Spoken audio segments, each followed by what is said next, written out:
Good morning, students. Today I am going to continue my lecture for Plus 2 Arts Political Science, and the name of the chapter is Planned Development. Politics and Planned Development. As you have already studied about the Green Revolution that reached in Punjab during the planned politics development. But Green Revolution had a great impact on rich farmers only. It didn't give any benefits to the small farmers or poor farmers. As a result of Green Revolution, rich farmers become more rich and poor farmers become more poor. The government of India tried to develop the agriculture production in rural areas so that every farmer get benefits. In this step, the government done so many programs. Here I am going to tell you about an example. Government campaign reaches the village. In a way, the advertisement stuck written on walls gave an accurate introduction to village problems and how to solve them. So उसके लिए उन्होंने एक example को accept किया. Example, the problem was that India was farming nation. Half of the population of India depend upon the agriculture, that means farming activities. But जो farmers थे, they refused to produce more grain out of sheer perversity. जो solution था was to give speeches to farmer, show them all sorts of attractive picture. So these advertisements give pressure on farmer, teach them that if they didn't want to grow more grain for themselves, then they should do for the nation. For this purpose, the posters were stuck in various places to induce farmer to grow grain for the nation. जो farmer थे were greatly influenced by the combined effort of the speeches, poster, and more simple-minded cultivator. उन्होंने begin किया to feel the likelihood of there was some ulterior motive behind the whole campaign. One advertisement, एक ऐसी ही advertisement थी, had become especially well known in Shivpalganj. इसमें एक healthy farmer दिखाया गया है जिसने अपने हेड के आसपास टर्बन को बांधा हुआ है, इयररिंग्स पहने हुए है, क्विल्टेड जैकेट पहनी हुई है. वो कट कर रहा है टॉल क्रॉप्स को वीट के विद अ सिकल. एक वुमन है जो उसके पीछे खड़ी हुई है. वो खुद ही बहुत ज़्यादा प्लीज्ड हो रही है. She was laughing like an official from the Department of Agriculture. इस पिक्चर के below and above Hindi and English में लिखा हुआ था ग्रो मोर ग्रेन.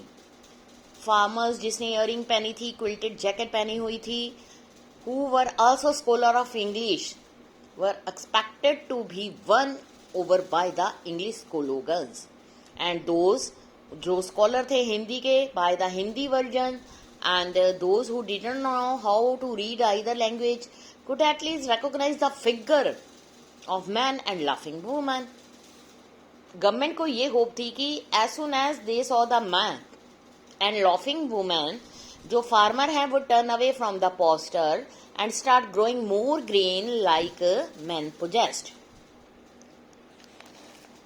उसके बाद क्या हुआ, कुछ ऐसी सिचुएशन आई जब फूड क्राइसिस आ गए हमारी कंट्री में। एग्रीकल्चर सिचुएशन जो है सबसे ज़्यादा वर्स्ट हुई थी 1960 में। ऑलरेडी जो रेट था growth of food gain production 1940 से 1950, वो barely string above rate of population growth.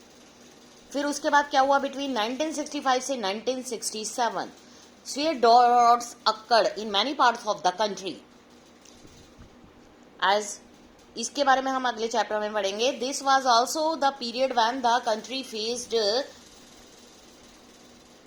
2 wars and foreign exchange crisis. इन सब का रिजल्ट क्या हुआ, सीवियर फूड शॉर्टेज हो गई, फैमीन पड़ गया, like conditions in many of the country. Bihar एक ऐसी स्टेट थी जहां पर फूड क्राइसिस जो थे सबसे ज्यादा most equality felt as the state faced a near famine situation. जो फूड शॉर्टेज थी significant in all districts of Bihar, जिसमें 9 डिस्ट्रिक्ट जो थे producing less than half of their normal output. 5 district ऐसे थे जो प्रोड्यूस कर रहे थे less than 1/3 of what they produce normally. Food deprivation जो है उसके कारण acute widespread and malnutrition फैल गई। ये भी एस्टिमेट लगाया गया कि जो कैलोरी इनटेक है वो 2200 per capita per day as low as 1200 in many region of the state. ये हमें बताया गया एज अगेंस्ट द रिक्वायरमेंट जो है वो 2450 per day for the average person के लिए बताई गई थी। डेथ रेट जो बिहार में 1967 में था 34 higher than the number of the deaths that occurred in the following year. Food prices जो हैं उन्होंने they also hit a high in Bihar during the year. Even क्या हुआ, जब हम कंपेयर करते हैं इसको दूसरी नॉर्दर्न स्टेट के साथ तो बिहार को सबसे ज़्यादा सेटबैक लगा। फूड प्राइसेस जो है उन्होंने भी हाई हिट किया बिहार में। उसके अलावा for wheat and rice the जो प्राइसेस थे इन स्टेट में ट्वाइस और more than their prices in most prosperous Punjab. जो गवर्नमेंट है उसके पास थी जोनिंग पॉलिसीज जो कि प्रोहिबिटेड कर रही थी trade off food across states, जिसके कारण रिड्यूस हो गया availability of food in Bihar. ऐसी सिचुएशंस जो थी, जो सबसे ज़्यादा पूरे सेक्शन ऑफ सोसाइटी हमारा सफ़र किया वो थे पुअर फार्मर्स। फूड क्राइसिस जो था बहुत ज़्यादा कॉन्सिक्वेंसेस उसके कारण आए। गवर्नमेंट ने जो वीट का इंपोर्ट था उसको अब उसके लिए उन्होंने फॉरेन एड को एक्सेप्ट कर लिया। मेनली जो फॉरेन एड थी वो यूएसए से एक्सेप्ट की। फर्स्ट प्रायोरिटी जो थी प्लानर्स की वो थी कि how attain self sufficiency in food. जो एंटायर प्लानिंग थी, प्रोसेस था, sense of optimism, pride associated with suffered A setback. उसके बाद क्या हुआ, उसके बाद आया यहाँ पर ग्रीन रेवोल्यूशन के बाद एक आई व्हाइट रेवोल्यूशन।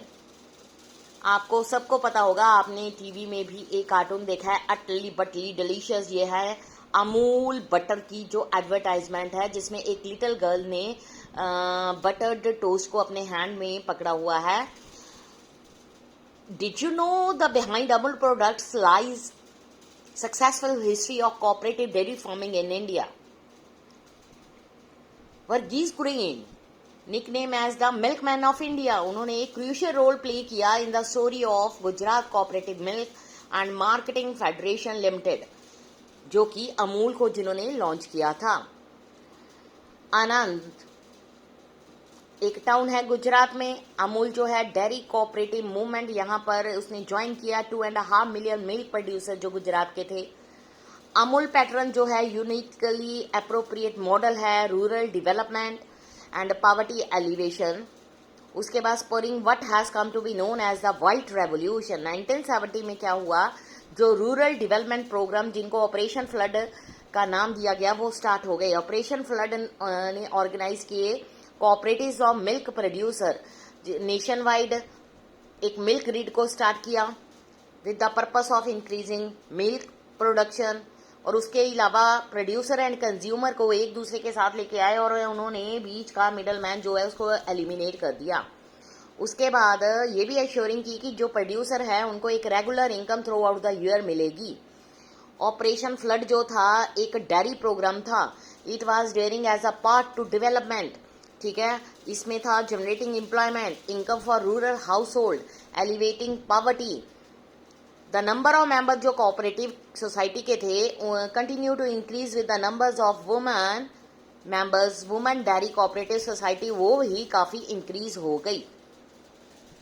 इनके बाद लेटर डेवलपमेंट हुई। स्टोरी ऑफ डेवलपमेंट जो इंडिया में थी उसका एक बहुत ही बढ़िया सिग्निफिकेंट रोल था एंड ऑफ 1960 में। उसके बाद क्या हुआ कि आफ्टर नेहरू डेथ जो कांग्रेस सिस्टम था उसने एनकाउंटर्ड किया बहुत सारी डिफिकल्टीज को। इंदिरा गांधी जो है इमर्ज हुई एज अ पॉपुलर लीडर। उन्होंने ये भी डिसाइड किया कि फर्दर वो स्ट्रेंथन करेंगी the role of state in controlling and directing the economy. उसके बाद ये पीरियड था फ्रॉम 1967 ऑनवर्ड। ये एक विटनेस है मैनी न्यू रिस्ट्रिक्शन जो हैं प्राइवेट इंडस्ट्रीज पर लगाई गई। 14 प्राइवेट बैंक जो हैं उनको नेशनलाइज किया गया। गवर्नमेंट ने अनाउंस कर दिया कि बहुत सारे प्रो पोर प्रोग्राम्स वो स्टार्ट करेगी। जो जो चैलेंजेस थे इनको अकम्पनी किया गया ideological tilt towards socialist politics. उसके बाद emphasis generated heated debates country के बीच में हुई among political parties and among expert. Consensus जो हैं वो हमें state lead economic development did not last for ever. Planning जो है कंटिन्यू चलती गई, लेकिन ये एक साइलेंट थी, सिग्निफिकेंटली रिड्यूस हो गई। 1950 से लेकर 1980 तक जो इंडियन की इकोनॉमी है स्ट्रगलिश रेट पे ग्रू हुई, जिसका पर एनम रेट था 3 to 3.5। इस तरह से जो कि प्रिवेलिंग इनएफिशिएंसी करप्शन थी पब्लिक सेक्टर में। उसके बाद क्या हुआ, अगर हम बात करें notes of positive role of bureaucracy, अगर इकोनॉमिक डेवलपमेंट की हम बात करते हैं, पब्लिक ओपिनियन जो था कंट्री में उसका फेथ जो था बहुत सारी इंस्टीट्यूशन में खत्म हो गया। लैक ऑफ पब्लिक फेथ जो है उसने पॉलिसी मेकर्स को रिड्यूस कर दिया। इम्पोर्टेंस ऑफ स्टेट जो है इंडिया में वो 1980 से ऑनवर्ड और नीचे होती गई। इसलिए ये चीजें जो हैं हमारी प्रॉपर स्टोरी के बारे में बताती हैं कि जो हमारी प्लान डेवलपमेंट के बारे में गवर्नमेंट ने पॉलिसीज बनाई थी वो ज़्यादा से ज़्यादा सक्सेसफुल नहीं हो सकी। ये चैप्टर यहीं पर फिनिश हो गया।